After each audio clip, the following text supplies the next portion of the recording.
नमस्कार, जय हिंद दोस्तों। यदि आप सोशल मीडिया और विशेषकर ट्विटर और यूट्यूब से जुड़े हुए हैं, तो आपको एक महिला बहुत ज़्यादा नज़र आएगी और उनकी पोस्ट भी काफ़ी जो है वायरल हो रही है।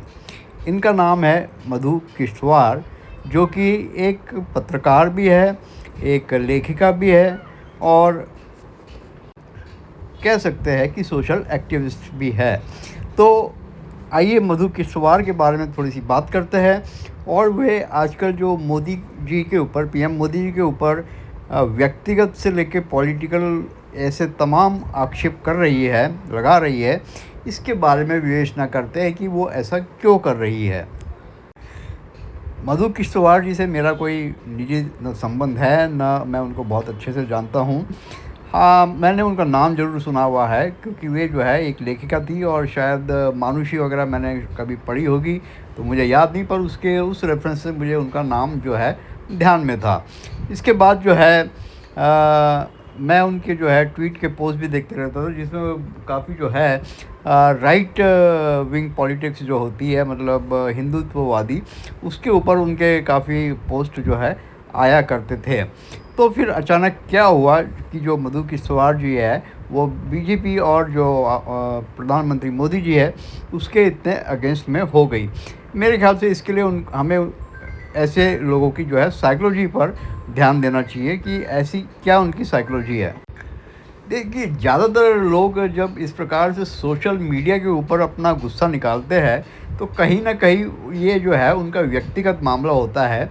या तो वे बहुत ज़्यादा फ्रस्ट्रेशन हो जाते हैं जब उनके गोल्स या एम्बिशंस मीट नहीं होते हैं। तो इस प्रकार के लोग जो है डेफ़िनेटली महत्वाकांक्षी भी बहुत रहते हैं, झुकना भी नहीं चाहते, और जब उनके गोल्स उनको वो मिलता नहीं है, तब वो इस प्रकार से जो है पूरा उसका गुस्सा बाहर निकालते हैं।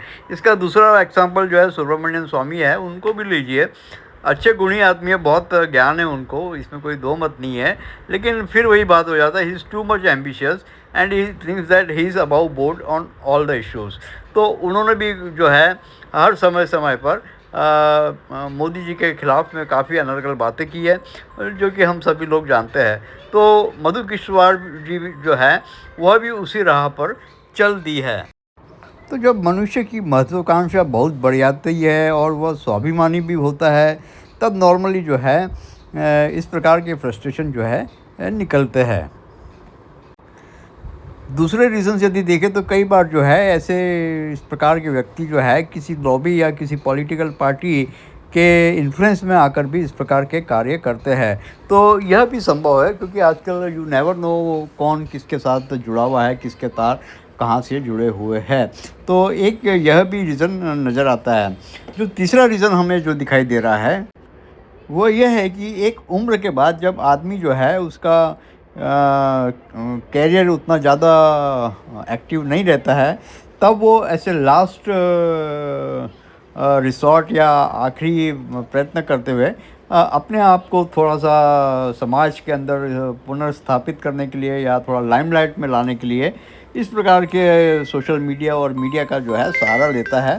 तो ये भी एक कारण हो सकता है, क्योंकि आप देखिए कि हालाँकि उनके इस जो ट्वीट और सोशल मीडिया का जो वो कर रही है दुष्प्रचार, उसका कोई बहुत ज़्यादा फ़र्क तो नहीं पड़ रहा है। People are reading it, but वो कोई इसको सीरियसली नहीं ले रहा है। देखिए, पीएम मोदी की छवि जो है, उनका जो रिस्पेक्ट देश में बहुत ज़्यादा है, और कोई भी व्यक्ति ऐसे ही चुन के नहीं आता है 3 बार प्रधानमंत्री। 3 बार प्रधानमंत्री यदि चुन के आया है और उसके ऊपर यदि आप पत्थर फेंको, तो वो पत्थर आपको ही लगेंगे, आपकी इमेज ही डाउन होगी।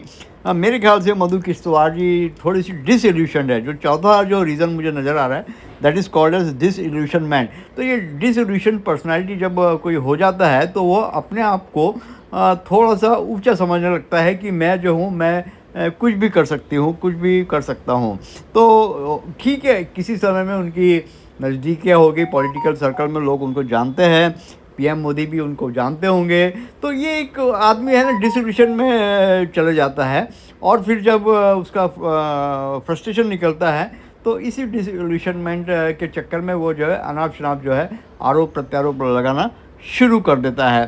तो आप देखिए, यदि मधु किश्तवाड़ जी की जो हमने रीज़न गिनाए हैं, 4-5 अभी तक गिना दिए हैं, तो ये चारों पाँचों संभव है, इसमें कोई बड़ी बात नहीं है, क्योंकि आप देख रहे हैं कि अब जो है उनका जो इंटरव्यू और जो वो बोलती है, उसको कोई उतना सीरियसली भी नहीं ले रहा है और उसके व्यूज़ भी जो है कम होते जा रहे हैं।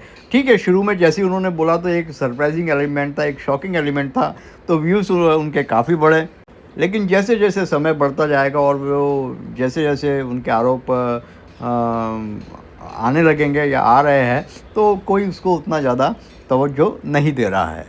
और सबसे दिलचस्प बात ये है कि उन्हें उनके जितने भी तिरकश में जितने भी उनके कमान थे, वो सारे उन्होंने यूज़ कर लिया है। तो अब उनके पास कोई नया तीर नहीं है जिसे वो फेंकना चाहेगी। So that also shows the future prospects of Madhu Kishtwar. तो आई थिंक मेरी उनको एडवाइस रहेगी कि let the matter die from here on. कोई whatever she has to tell she has told, whatever people has to listen they have listened. अब इसे बंद कर देना चाहिए, क्योंकि इससे नुकसान केवल उन्हीं को होगा और किसी को, विशेषकर पीएम मोदी को तो नुकसान होने की कोई संभावना दिखाई नहीं देती है। So I think it's in her state it's stop this. Thanks for watching.